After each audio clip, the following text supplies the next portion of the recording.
Well, hello everyone and welcome back to the channel, but not welcome back to Gamespot because their utterly pathetic review of Death Stranding 2, which gave the game a 7 out of 10, which is the lowest possible score received by a media outlet, and guess what?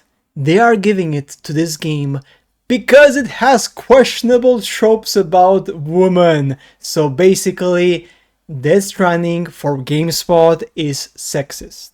Death Stranding for Gamespot, apparently because it shows women taking care of children, which is a biological thing. For Gamespot, that's questionable. That is not acceptable for them. That's not progressive enough. Ladies and gentlemen, this is my video here today in which we will analyze what the hell is going on with the world of gaming. So, we have the review, Death Stranding 2 GameSpot, Death Stranding review tied up, they say, because, you know, it's falling back on stuff which they are not progressive enough, right? And even the main title already kind of tells you what's the gist of it, right? It says, Death Stranding 2 on the beach is fixated on revisiting past ideas, which limits its impact to being a good but not great sequel. Wait a second. What other games do that? Oh yeah, wait, Call of Duty. Actually, no, wait. Final Fantasy. Oh no, wait a second. What about Gran Turismo? You know, the same thing, you just drive a car, right? I mean, yeah, what's the difference, right? So these quote-unquote pro-journalist, Diego Nicolás Arguello, this person here, this person has absolutely no clue what they are talking about, like literally zero. Freelance journalist from Argentina. Well, there we go. So that tells you everything you need to know about this person, freelancer, so they can go as edgy, as cringy as they want, because, well, yeah, I mean, why not, right? So, look at this. I mean, this is great, right? So, the good. Revisiting the world of Death Stranding is exciting.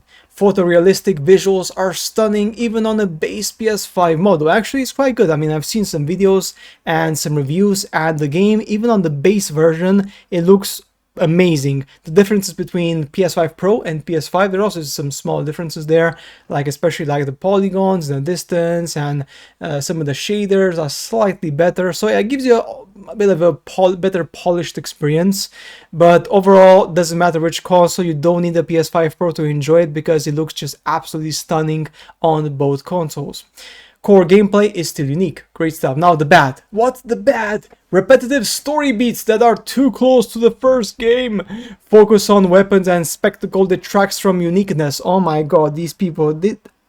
Why is this person on about? Like, fans literally asked in the first Death Stranding to give them more weapons, more weapon choices, more variety, and now this guy is saying, oh yeah, but now we have weapons so we don't have any more uniqueness. I mean, are you out of your mind?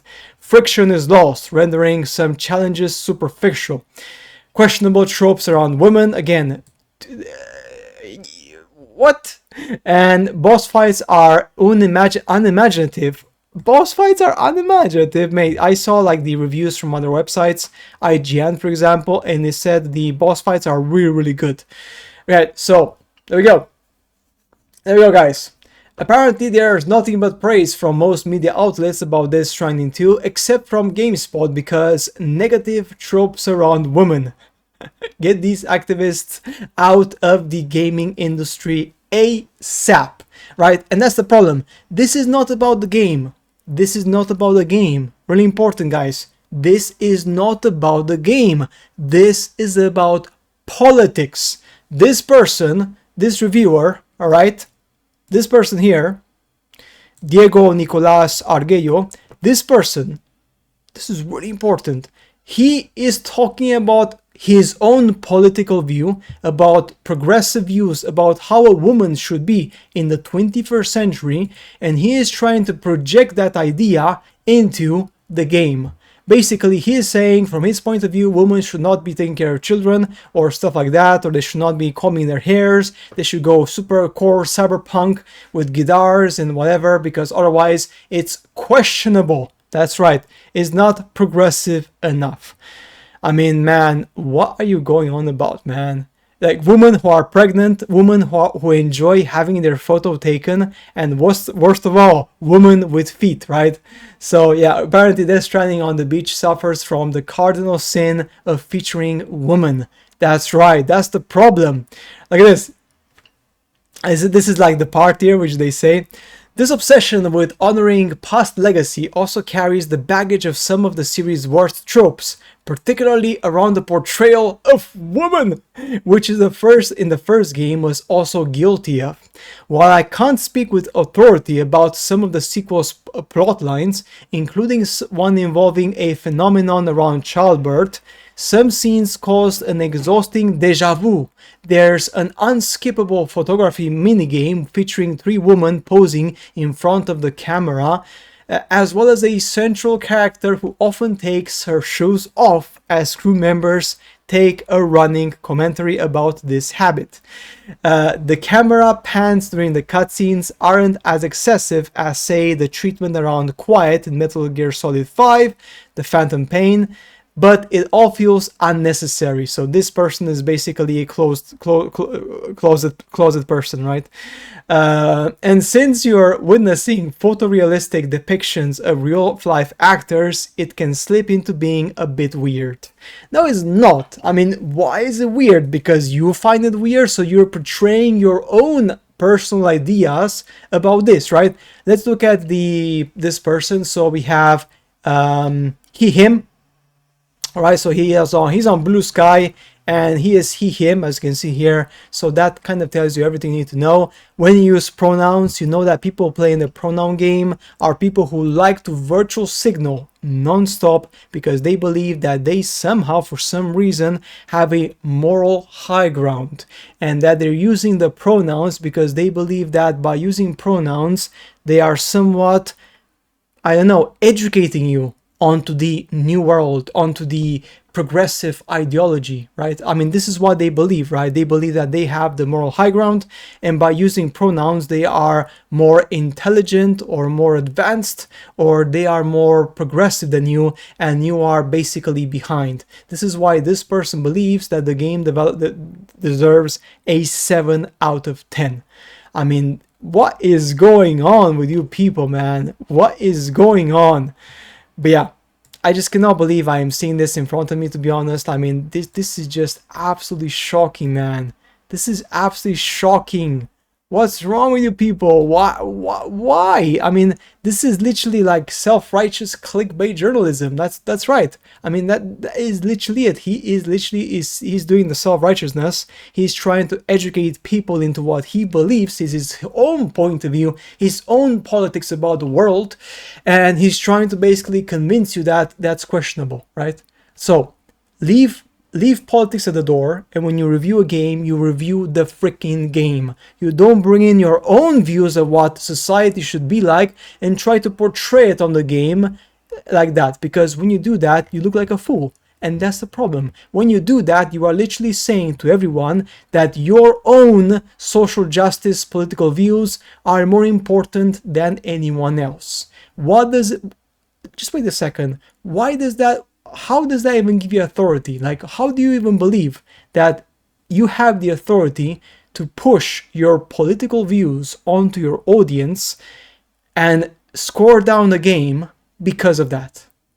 How the heck? How the heck, Gamespot? Have you lost your mind? Have you lost your freaking mind? But anyway, guys, that's it for today's video on this one. Just incredible, shocking. And to be honest, this is the problem. This is the reason why news outlets and media are firing people. We had Kotaku, so which one was Polygon? Polygon shut down. I mean, not shut down, they fired everyone like a few months ago. And this is why this is happening, because these companies, I mean, these people working for these companies are political activists, and these companies don't have the balls to tell these people, stick to reviewing the game, not bringing your political baggage and trying to convince everyone else of your own views, because that's not why they pay you. They don't pay you for you to educate society of your own social justice. No. They paid you to review a game for what it is, not to discern if showing women taking photos in a game is questionable or not, right? That is a huge problem, and because of that, ladies and gentlemen, I recommend you guys to not go to Gamespot, because these people don't know what they're talking about. If you allow for this review to be published online as a director or the head of the website, of course, because they had to review it, right? If you allow for this to be published, you are guilty of basically trying to stir political discourse into a game, because, because you like to try to believe that you have the moral high ground. Let me tell you something.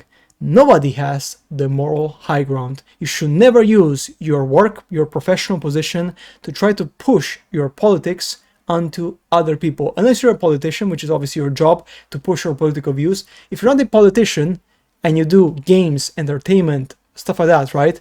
You never push your political views onto your audience by judging something that's not good enough or questionable because it doesn't align with your own social justice views. That is absolutely pathetic. So guys, that's it for today's video. As always, I shall see you later in the next videos.